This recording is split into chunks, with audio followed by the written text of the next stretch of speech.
Welcome to This Sustainable Life, the premier community on learning to live sustainably. Are you trying to live sustainably? Me too. Enjoy the process? Me too. To hear heads of government, business, culture, sports, and everywhere also doing it, changing government and corporations. I've been on my journey of environmental sustainability for years. My guests and I have learned and share on sustainable food, sustainable farming, sustainable travel, and more. This podcast shares my results, often opinionated, and world-class guests I lead on how to be more sustainable. You're about to hear an episode originally recorded audio only. You'll hear the original podcast name, Leadership in the Environment, because I focus a lot on leadership. Subscribe, upvote, share, and tell everyone about it. We're growing fast. Now here's the episode. I want to talk about technology and how technology will not solve the environmental issues most people think it will, not if we act on it the way that we're acting on it now, and that you know it. I've been thinking lately back to before the main actions I took that led to this podcast and that led to me taking a more active role in the environment. I thought of them as challenging before I did them. I'm thinking mainly of avoiding packaged food, which was, as you know, something that led to a lot of changes in me. They ended up becoming awesome for me, some of the best decisions I've ever made. Why did they seem so challenging beforehand when they ended up turning out so awesome? Why didn't I act earlier? Guilt was certainly a piece of it. When I started becoming aware that I was doing things that were against my values, doing things that would hurt other people, and I knew that I was doing it, it started to make me feel guilty. And like many people, when I started feeling these feelings, I would think about other stuff. And certainly that raised self-awareness that I didn't want to be aware about. Now, lowering your self-awareness would make me feel better in the moment, but not in the long run. But the technology part is another big piece of it. And with a PhD in astrophysics, having helped build the satellite, and with several patents to my name, I thought I knew technology really well. I certainly knew the pattern that a lot of people also had to learn in life. You're sitting there in traffic, you think, oh, if only there was another lane or a parallel road, then there wouldn't be so much traffic. Why don't they build another lane? I think people have gotten the idea now that when you build an extra lane, for a month or two, maybe 6 months, the traffic will decrease, but eventually there'll be more traffic than there was before. Contrary to what people think naively, building roads generally creates traffic. Somehow I didn't see the same pattern with technology, but once you see it, it changes everything. It changes how you view technology as a potential solution for environmental issues. Personally, I thought for a long time if we could just get fusion to work, I know it always seemed 20 years off, but if we could get fusion to work to get energy without carbon, I thought it would just solve everything. I thought it was a total game changer. I thought efficiency was the answer. Now on second thought, it's much more like roads.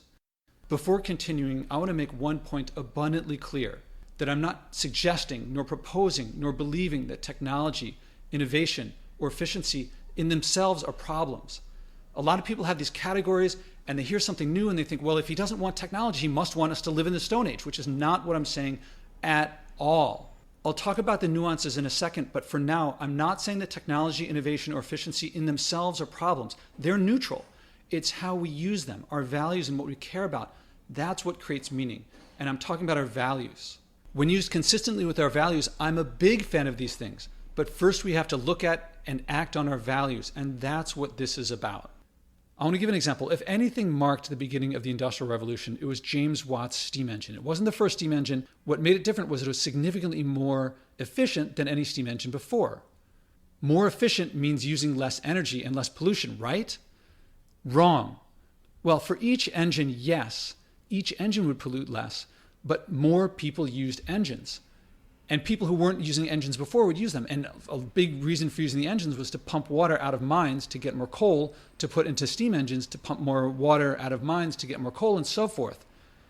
The direct result is today's polluted world. If you fantasize, as I did, that technological improvements will, after centuries since the Industrial Revolution caused an increasing demand for natural resources, that somehow magically in your lifetime, in our lifetime, that the effects will go from increasing pollution to decreasing them, you're dreaming, as I was dreaming. There are two main effects driving this pattern that are obvious when you see them, however counterintuitive they seem at first, just like thinking more roads should decrease traffic. It doesn't, it increases. People believe self-serving myths in the opposite direction of millennia of countervailing evidence. I think probably because they prefer, as I did, comfort and convenience over feeling that guilt that would come from consciously being aware of how they're hurting other people with their pollution. We know the polluted world we were born into. We know the pollution we're causing. That is, unless we keep lowering our self-awareness with myths. So number one, efficiency increases overall use, not decreases. There are some counterexamples, but the general trend overall, certainly since the Industrial Revolution, is that when costs drop, people use more. Two big examples. LEDs are more efficient than incandescent light bulbs. And now people are lighting things they never used to. As a society, we haven't yet crossed over, but certainly many, many individuals have, that they are using LEDs so much more that they're using more energy overall than they were with incandescents. One other big example is that gas engines are much more efficient today than they were decades ago. And that efficiency is not being turned into greater mileage. On the contrary, people make cars bigger, heavier, faster, so they accelerate more. So mileage today is lower than many cars from half a century ago. And this happens over and over and over again. We don't turn efficiency into savings. We turn it into using more energy. It's the same thing that happens with traffic. If you think that electric cars, solar power, nuclear power, fusion, a hyperloop train system, that these things will lower pollution, you're ignoring history. If we make solar-powered airplanes, people will keep making more and more airplanes and fly more and more until we hit physical limits again. If we make a hyperloop train system between San Francisco and LA, that's not going to stop people from flying. Now people will fly and take the hyperloop. And here's the big effect. Making a system more efficient achieves its goals more. Steam engines, LED bulbs, nuclear reactors, and technology in general are elements of a system. Even the whole economy is an element of a global system, including the environment and other human systems. And the goals of this overall system have long included growth and individual comfort and convenience as their main goals. As long as these goals remain the main goals, technological innovation and efficiency will drive those goals, over competing considerations such as conservation and community. If a system is designed for growth, making it more efficient will make it grow more efficiently. We took generations to learn that building more roads increased traffic, congestion, pollution, time lost, and so on. In that time of not figuring this stuff out, even though it was right in front of us, we locked in infrastructure, parts of which will endure for centuries, increasing traffic, congestion, pollution, time lost, and so on for centuries. As long as we hold on to these myths that solar planes or whatever will lower overall pollution, we're locking in more damage. And why do I say that you know this? Because if you think, oh, technology may have increased pollution since steam engines and before and so on, but this time it'll be different, then you see it has to be different this time. Something has to change, because if we keep doing it how we used to do it, we'll get the same results. Efficiency will drive a destructive system to destroy things more efficiently. You know that for a different result, we have to do things differently. Efficiency alone won't reduce pollution and will likely increase it. But there is a way out. We don't have to work within the system. We can work on the system. Instead of making an existing polluting system more efficient, instead of making destruction more efficient, we can make it not destructive. That's why I made a podcast on leadership and the environment. Not just efficiency in the environment, not technology or innovation or legislation in the environment, but leadership. Leaders can change systems. Some do anyway. So steam engines, LED bulbs, nuclear reactors, and technology in general affects parts of the system, but they don't change it overall. Changing the beliefs and goals of a system change it. I'm trying to help people change their beliefs and goals. So you listeners, also influential people that many follow. If we don't change the most influential people, then people following them will keep falling back on their beliefs and goals. And I have this headline that says the top 3 executives at Google have 8 airplanes between them. As long as the most influential people behave like that, everybody else will think, well, yeah, Google's becoming carbon neutral, maybe, but its leaders are not, and people want to be like the leaders.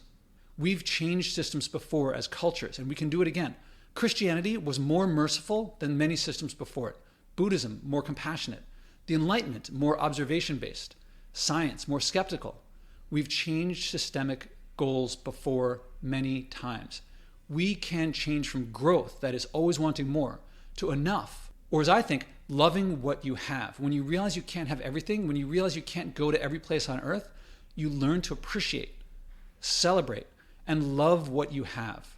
In my experience, more love than when you believe that fantasy, than when I believe that fantasy. My life is more full of joy, love, compassion, empathy, delicious than before I started avoiding packaged food and all the things that came from it. We can change from individual comfort and convenience. I certainly like those things. But how about a little responsibility and caring to how we affect others? Not just a little, but how about making that primary? As any parent, pet owner, team member, or someone who's joined a long-term relationship will tell you, taking others into account, caring how you affect them, taking responsibility for how your actions affect others increases your compassion, your empathy, your love, and your overall emotional reward. The result? Yes, you can't do some things that you did before that you enjoyed. Parents can't party like they used to. And you have to do some things that you didn't want to do before, but now you'll probably enjoy. The result is action. For me, it ended up assuaging my guilt. It increased my self-awareness. And it turned an area of my life full of guilt into joy and delicious. So the next time that you find yourself saying, I want to travel, but I don't want to pollute, it's not my fault there aren't solar-powered airplanes. Or it's not my fault that this bottle, I don't know if it's going to be recycled or not, but I'll use it anyway. I put to you, you may be helping drive a system. What are the system's values? Where does it lead? Does it lead to more responsibility, more caring, or does it lead to not thinking about what happens and someone else will figure that out? Not what you want its values to be, not what you wish or fantasize its values were, but what its values actually are, and use that as an occasion to see if you can change the system to work with your values. Let's get to you here now, because changing a system sounds abstract. How do I actually do it? I'm not a billionaire. Ironically, what you or any listener can do is as simple as what they would do. Note when your actions conflict with your values and change your behavior to meet your values. Not think about, not analyze, but to act. What nearly every guest says, they feel a mindset shift and then it becomes natural. It becomes easy. They wish they'd done it before. Or if it's challenging, they're glad for the challenge. So buying stuff you don't need, buying packaged food, buying bottled water, your dietary habits, air conditioning, heating versus sweaters and fans, even eventually, I can tell you, flying, since bigger changes lead to bigger joy once you make them. Analysis, planning, and all that academic, impractical stuff that leads to talking and thinking. I value these things. I appreciate these things. I do these things, but I recognize their limits. And more importantly, I recognize when something conflicts with my values, and I know when I choose to behave in conflict with my values. And I know that right then and there, I can choose to live consistently with my values. And my experience tells me that when I do that, I learn and I grow and I change, and it becomes easier and easier to live consistently with my values and stop shunning them. Instead of deciding to avoid plastic or polluting, avoid plastic or polluting. Do it and you'll find yourself change, just like my podcast guests. That's personal leadership, and it will lead to leading others as well.